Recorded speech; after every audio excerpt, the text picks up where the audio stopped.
name's Bran Holland.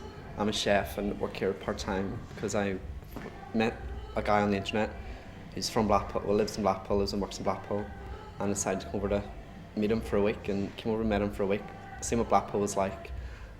He took me to a few places around Blackpool, so I decided to come back and stay. Come back and stay for another couple of weeks, and then went home for a while, come back over here and ended up here now 7 months. Just really enjoying it here, enjoy working here, enjoy my job that I have here, just working with an agency, and enjoy general nightlife in Blackpool because it's fun. It's a lot easier to be gay in Blackpool than it is to be anywhere else that I've ever been. And it's basically why I do like it, because I can be myself, and I like being myself, and you know, if anybody has a problem with it, it's tough to them. Everybody's friendly. I haven't had any problems at all since I've been here 7 months. That's a record because in Belfast I've always had problems, like day-to-day problems, whereas here it's none at all. It's just that kind of fun town where everybody just gets on with it. And there's no hassles really. I haven't had one person say anything bad to me here about being gay. They're more open-minded here than they are anywhere else. It's a lot easier just to be myself. Yeah, I moved away from Belfast because I couldn't be myself, and I've been attacked so many times. Like I was attacked a week before I moved here. I was just on the phone to Steve.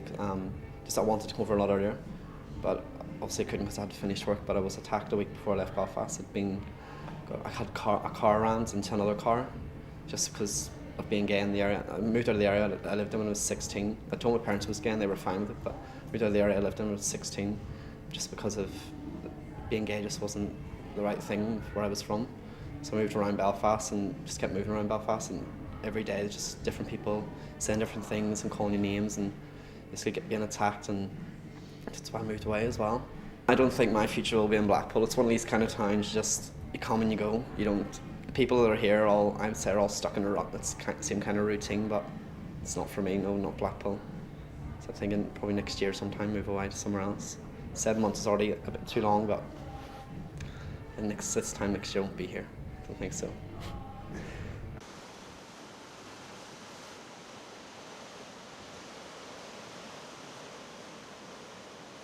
I'll probably never go to Flamingos now until the new one opens and see. Obviously, it's going to be really busy because people are going to see what it's like. Is it going to live up to the hype that's going to surround it when it has its big opening? I've got loads of memories of Blackpool. Some are personal ones and some are work ones, because I worked in Blackpool for 7 years as a gay men's worker. I came out 27 years ago in 1978. Is that right? 27 years? It is. 27 years ago, 1978 came out, and my first memory of Blackpool then was being taken, and I can't remember who by, being taken to this club called the Stage Club, which I think's on Victoria Street next to what's now Boots Chemist. And it blew my head off, and I can remember the really bad sound system upstairs in the disco, and they were playing Grace Jones' Do or Die, and that other big hit she had at the time, La Vie en Rose, and all those kind of things. And what else? TFG's, Top Floor Gays, and that was on the top floor of what is now Rumours. I can remember that. So yeah, those are my memories of the scene. I just dropped my girlfriend off. One of my first girlfriends dropped her off and went to Snowdon. I had my hand up inside her top for the first time. I was staying at a friend's house and we walked back, and I was dying for a wee, so I thought, public toilets, so go to the toilet, not thinking. I was like 15 years old at the time. Didn't think anything of it. Went and walked inside. There was a guy there at the urinal, on the trough. So I went to one of the lockers. Shut the door behind me, of course no lock. He just burst in and it had this flick knife thing on. And nothing happened. I just screamed blue murder, and he just legged it. But I mean, you think back now, what could have happened, or no, you hear all these stories or whatever, and it's quite frightening. And then of course over the years and years after that, you're thinking, did that happen because of a particular reason? Is it because am I gay, sort of thing? And at the time I had no idea that I was. I mean, it wasn't until I was like 22 that I had any inclination at all, and I'd gone the engagement malarkey, had the kid. I was like, oh god, I was 14 when it was first one came. So no, I was very, very late starter. I am here in Blackpool tonight to do a special Christmas hello at the Flamingo.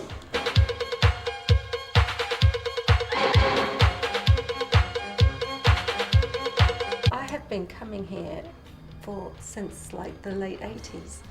So it's hysterical that that they still invite me.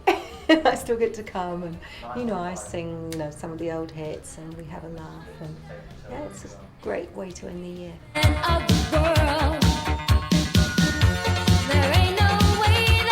remember, during the 80s and the 90s, that I would constantly be invited up to Blackpool to do my show, and I used to think they can't want it again, because I've only been there, maybe a couple of months ago. So I think so, which is really nice, because I've never really thought about it like that before, except that, of course, now years later, when I'm not releasing any material or doing anything, to still be invited back, you sort of think, okay, there's something going on with me in Blackpool, and it's great. So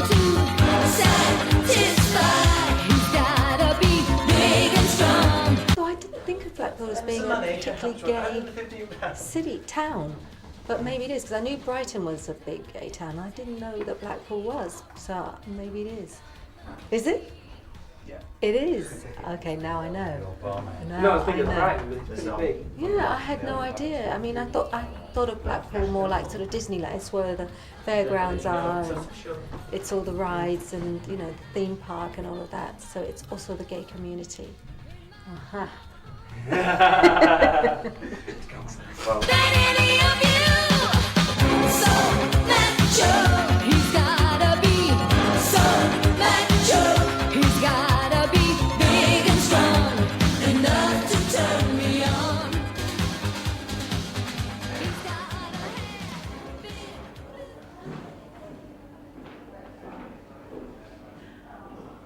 My name's Norman.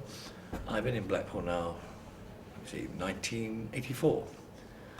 The only thing I knew about Blackpool was a rusty old tower, and I was quite horrified that the northwest of England, from Guildford, you just don't come this far. But delighted, because when I got here, it happened to be a gay town, where clearly Guildford isn't. So you either love Blackpool or you hate it. And I actually fell in love with it. So here we are, 20 odd years later, still in Blackpool. I'm Duncan, and I moved to Blackpool about 5 years ago from Lancaster when I was in high school, and I went to a school just outside Blackpool. And when I was at school, I wasn't out until about year 10, which was about 3 years after I'd moved there. And when I came out, I didn't exactly get a positive reception. I think there's a lot on offer to support gay men in Blackpool, but I don't think a lot of gay men in Blackpool take it up. I think the gay scene's a relatively safe place, but I think young people probably get attracted to it too soon because it's too public. But then again, at least they've got somewhere safe where they can go. Let me see, what do we have? Lucy's 2 was probably one of the oldest, for my period of time anyway. And then you had Pepe's Bar.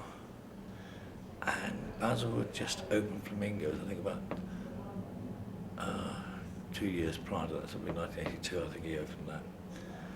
And that's what you fell in love with. I thought the scene was better then, maybe because it was our scene or my scene. It was more private, more secretive. You felt a bit naughty going onto the scene. The music seemed like it was better then, but obviously things change. But I suppose being in my late 40s, which I am, then it would seem better then. It's like the good old days, So, but I preferred it then. But I don't really go out on the scene much now anyway, so I suppose that makes sense. I would prefer it then. But in my 20s, I was out on the scene all the time. I lived on the scene. It's a small scene, I would say, because it's all so close together. Everybody knows everybody. I don't know if that's a good thing or a bad thing, really. I paid my money, I went in. My heart going 10 to the dozen, feeling like I want to throw up. I remember going in and just being mesmerised, really, just being in this building with hundreds and hundreds of gay men. Quite a lot of people are very accepting of Blackpool, but I think there's that small minority who just aren't at all. But I think that maybe it's because the scene is so public and so everybody knows where it is. maybe that's the problem. I'm not quite sure whether it's as safe as it used to be. Why is that? I think, people's attitudes have changed. And it's not, well, you have to look at two things, I think. The gay population has increased, and equally homophobia has increased. It's a very gay town, and it's not frowned upon, I don't think, in Blackpool, because I think it's quite accepted that Blackpool is quite a gay place to live, and you do get a lot of the sort of in-between place. Blackpool, I think, is, you know, people come here when they don't really know what they want to do, come here for 6 months, and then they'll move on somewhere else. I would say that I'll probably stay in Blackpool for quite some time, yeah. There's a bit more of a cultural change with the police and so forth, and they used to be terribly homophobic. I'm not saying they're not, but they're slightly better than they were. I mean, because now you've got a gay lesbian police forum. Both Blackpool Police and the neighbouring police have been very supportive whenever I've needed any help from them. It lets them be aware that we require the same protection as anybody else. And by having these meetings and forums, and also educating the police of what it's like to be a gay person, they have changed their attitudes, which is pretty good news. All of a sudden, AIDS arrived. I know you're not supposed to say AIDS, but at that time, that's what you said. Yeah. And I remember once the gas went in the club, and it was the middle of winter, and we were all freezing, and the gas board wouldn't come out and fix it, because the gas board, the men who worked for the gas board, refused to go to the gay place in case they caught this AIDS. And I remember Basil having to have loads of fights with them. When HIV, sort of in the early 80s, and there was a bit of a rumpus outside the back of one of the clubs, and the police came up, there were white gloves on, and we absolutely pissed ourselves laughing.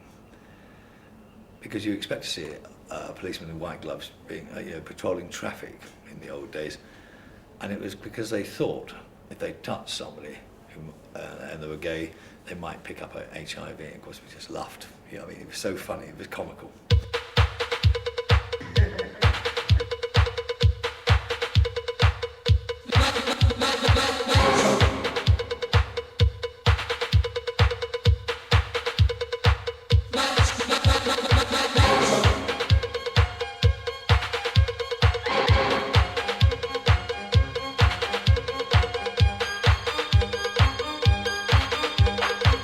I've been asked to sing this next song, and it's a beautiful song, and I'm going to murder it for you, and I'll get 25 years for this. A hunk of a guy, an experienced man of the world.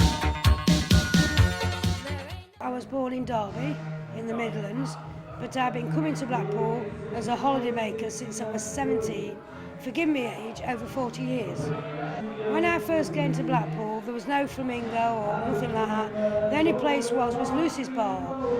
And there was another bar up by Boots, the chemist, in the centre of Blackpool, where you went upstairs and knocked on the door on a Saturday night to get in.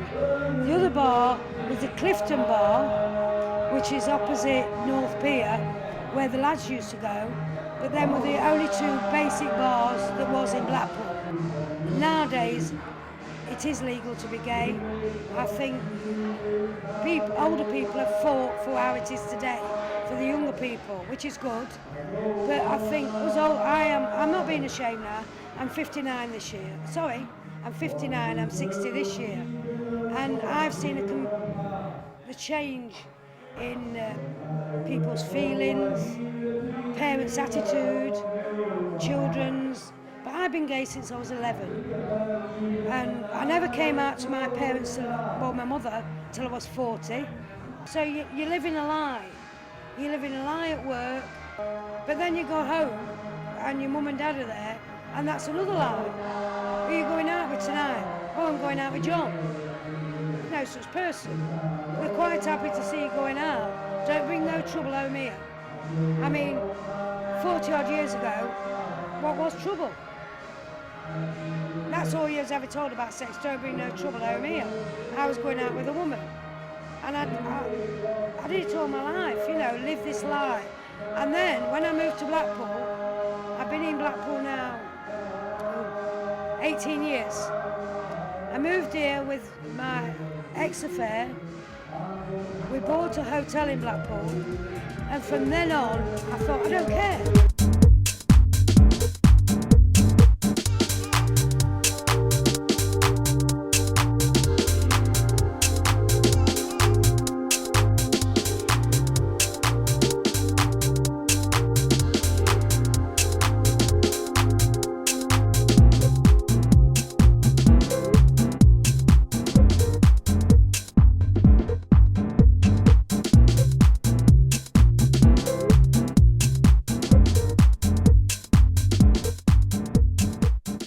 Basically, I came to Blackpool 24 years ago. Ooh. We all came to Blackpool, never been before in my life, ever. Your first time come? First time. And we went to Flamingo then, which was one little club. You went up all these stairs across from the train station. The stairs were like that. They went up the stairs and this old queen sat there with a couple of bits of teeth. Miss Fudge, she was called. And she became famous and famous. A bit like Lucy's bar. She was a Blackpool landmark or a tide mark. And that was it. We went into the Flamingo. We had a really good night. And at the end of the night, just as I was leaving, I met a man or a lad. And spoke to him, had a drink, arranged to come back over and see him. Came back over and seen him, and then 2 weeks later I was living in Blackpool. And that's how I arrived here. And the reason I stayed, the reason I loved it wasn't because of the man. It was nice. Was because it was by the seaside. I've been here just nearly 11 years now. And all right, calm down. I know I'm much younger than you. People can tell as well on camera. I moved in here to, I basically came to see a friend who worked in a hotel. So What age were you then? I was 20. I was a mere slip of a boy. So I moved in here, and we went out, and I went to the Flamingo. And I'd only just come out in Glasgow, and I'd been up the clubs in Glasgow, the pubs and what have you. But yeah, I enjoyed them. But I couldn't believe it the first time I walked into the Flamingo, the size of the place. It was just huge, you know, these people about. And you could see people, gay men, openly gay men on the street. Then, which was all completely new to me, coming from, although I'm from Glasgow as such, it was right in the outskirts. I met this guy who lived out at Saddleworth, and I started seeing him secretly because I was still married. It was scary. I found it really scary. And I think the scariest thing was not knowing anybody and not having any friends. There used to be letters in the paper about this gay club being in Blackpool and how disgusting it was. But then it just seemed to get busier and busier and busier. But there's no happy medium with Blackpool, is there? You love it or hate Blackpool, or you hate it. And the people that hate it. Hate it. And I mean, but they still bloody come. They still 3 come, times but they a year. hate it. I will not have it be said. I mean, you know me. I won't have it slagged off. People say Blackpool's a shithole, this, that and the other, but they come 3-4 times a year. And yet, it's got its problems, but it's done me alright for 10 years. It's not my scene, really. It's not the kind of place I'd like to live. It's a bit like Blackburn by the sea, I guess. It is very similar to Blackburn. Bit of an island, really. Yeah, I think it's going to grow. I cannot not see it grow. I can't see the gay side of Blackpool fading like the tourist bit has faded.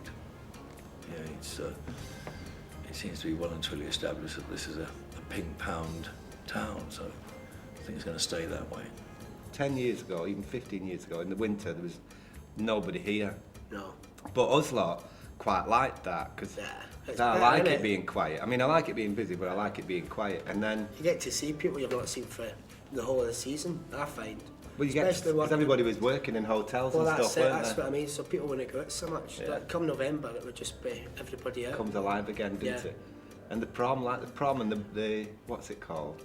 That pleasure beach. Yeah. You don't go near it, do you? No. You know what I mean? In all the years I've lived in Blackpool, I've been on it about twice. Eventually I moved out, and that's when I realised how bad the accommodation for people in Blackpool, because there's more private housing, private landlords than there is council housing, what have you. And as a single man, whether you're gay, straight or whatever, it's just hard to get on that list and get that house. I moved into this flat, I moved into this house, but I never went to see it. I hadn't been there for 6 months. And in that 6 months that I hadn't been in, I just expected it to be this nice place it was. The woman that owned it had moved away, so they were all ripping her off. They weren't paying the rent. They wrecked the house. The doors were coming off the hinges, everything. It was just a mess. Everybody was, the toilet was rotten and, stuff like that. It was beautiful. Blackpool, typical Blackpool. That was the one thing I really noticed out of it was the flats were vile. But everybody just... You just got loved over to get older one, didn't they? Because I think everybody just got away from home and you just got away from everybody. So you had your own, it was your little space and it was brilliant. But really, if you look back at it, it was vile, wasn't it? But it was good at the time, wasn't it? People were just doing the best. I mean, it's easy to look back and we're lucky now, we've done all right, but there is still people out there that are having to live like that, and it's a shame. Every gay town, be it Brighton or Blackpool, has got a cruising area, and Blackpool wouldn't be seen without one. The gay scene then wasn't that big, do you know what I mean? So there was no great big cruising area. I think Middlewalk has always been, from what I can remember, I think it was always there, but there wasn't that many people in the club to go trolling, if you know what I mean. I've been told historically that the coastal bit of Middlewalk was a cruising area in 1940, when the Americans were here.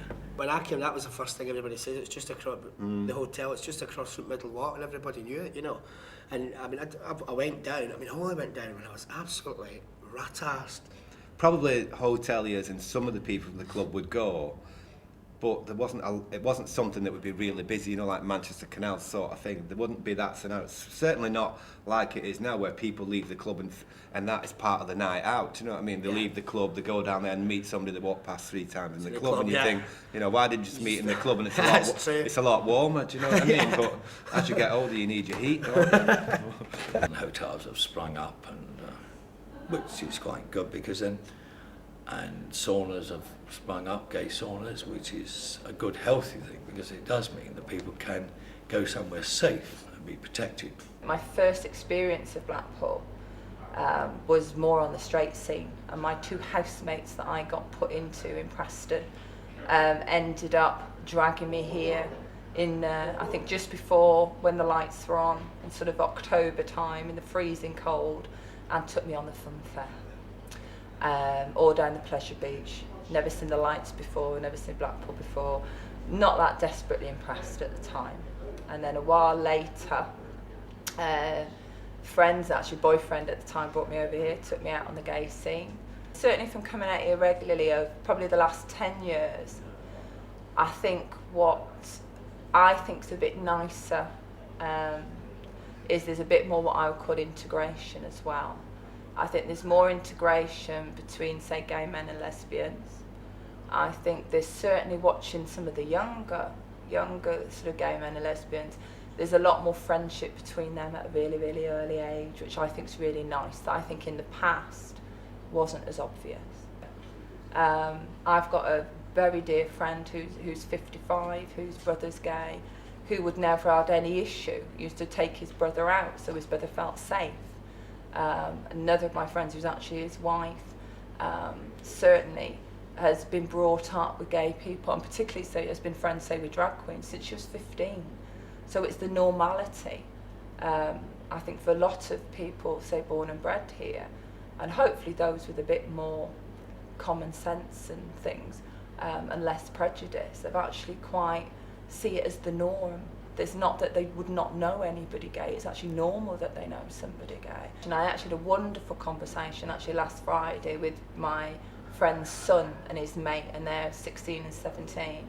And they were absolutely appalled, for example, that a guy had been attacked by a group of young people.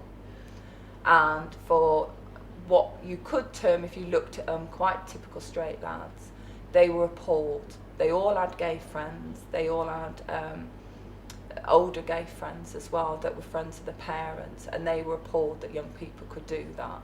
And I think that's the difference. And for you lads want to speak about something like that so emotionally and passionately, I think probably wouldn't have happened years ago. I was born in Fleetwood, which is just down the road from Blackpool, and I've been a transsexual for a very long time. My earliest remembrance of problems that I had as a transsexual was that I actually got arrested when I was 15 years old. Shall I give my age away? 25 years ago. And I actually got arrested for wearing a skirt. I was actually walking down the street in Fleetwood. At the time I used to swim for Fleetwood Swimming Club. And we used to get up very early in the mornings. And I was a little bit embarrassed about things. So I'd get up early in the morning before I went swimming, and I'd get dressed up and I'd have a little walk around the park or the mountain, Fleetwood. And the police saw me and chased after me, and they caught me, and they actually arrested me and charged me with breach of the peace. It made me very frightened, very scared. I wouldn't talk to anybody about what was going on with me. I actually had to see a psychiatrist at Blackpool Victoria Hospital at the time, and I sort of denied it all, though it'd been going on for years. I'd actually been cross-dressing for 4 or 5 years previous to that, so... It has become, I think, in many respects, somewhat unsafe than it used to be, because people used to know each other, and it was much more better relationship, really, within the gay community. Now, I suppose, much like any other city, the culture of drinking has changed, so therefore there's much more chance that you can be attacked, not because you're a gay person, but just because you're out at night. I was unlucky. I got attacked, and I got my face slashed with a Stanley knife, and unfortunately the local paper decided to put this as a front page story, and they put my address down, the street that I lived on. Fortunately there was only 7-8 houses on the street, so it sort of made it very obvious who I was to everybody in the area where I lived, which was quite scary really, because I hadn't actually been going out that long. It's not just being homophobic. I think the culture of drinking has changed in cities and so forth. Blackpool, when we first came here, what did you have? It was more of a holiday resort, because people weren't flying straight off to Spain. So you had your miners' weekends or fortnights, Scottish fortnights and so forth. Now clearly it's that's stopped, and now you've just got hen parties and booze ups at the weekend, and this has it's changed the whole culture and thinking methods of Blackpool. But saying that, I suppose we've grown to recognise that, so there's a bit more of a cultural change with the police and so forth, and they used to be terribly homophobic. Along with members of my family, we kept an hotel here in Blackpool many years ago, and that was when I first came in contact with the gay community. A lot of them worked in the hotel. They used to come in for cups of tea and a gossip, and it was great fun, really. Then afterwards, we went to live in private accommodation, and we had flats. And before long, some of the lads came to live in the flats upstairs. What was the attitude of the neighbours to you, having all these gay boys coming and going in your house? house? They were very hostile. And there was a vendetta by the immediate neighbour. Mind you, I think they had a funny twist of mind anyway. And we had no peace whatever. And one morning, it would be about 2 o'clock, the lady living next door was hammering on my door. I thought, what on earth is going on? I got up and went to the door to see, and there she was in her dressing gown, slippers, nightie and curlers, and she complained bitterly about the noise from upstairs. It was disturbing her sleep. And she said, they're having an orgy. I said, for goodness sake, what are you talking about? So I thought, I'll go and wring their necks for getting me out of bed. What are they up to? And I called from the bottom of the stairs and there was no reply. Eventually I went up into the flat and there wasn't a soul in, it was empty. So that perhaps gives you an idea of the people that we had to contend with. They would complain about anything even when there was nothing. People can expect it to be a bit funny girls or drag queen rather than a transsexual. I mean, for me, I'm female. I was born female with male bits. I know it's really complicated and it confuses a lot of people, but that's who I am. It's amazing now what I do. I moved from being frightened to go out and being scared of being seen and creeping around in the early hours of the morning to starting college. I was president of the Blackpool and Fylde College Students' Union. I wanted to go into nursing very much, mental health nursing. I'm now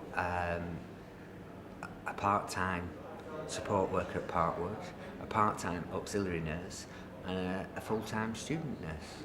So, and I'm also a student rep, so not only am I a student nurse, but I represent other nurses, other student nurses, which smacks a lot of the way people's attitudes have changed towards transsexuals.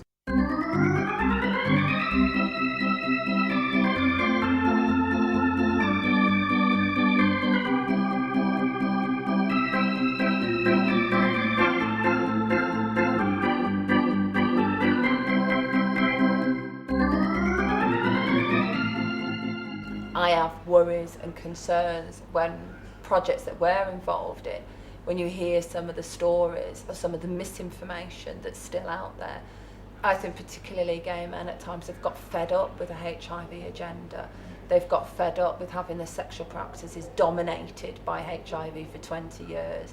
And as we know, that's caused problems with re-emergence, things like barebacking, almost a fighting back of the messages. It's actually looking at perhaps some of the younger generation haven't got the history that we've got. They haven't had the benefit of the funding and the information.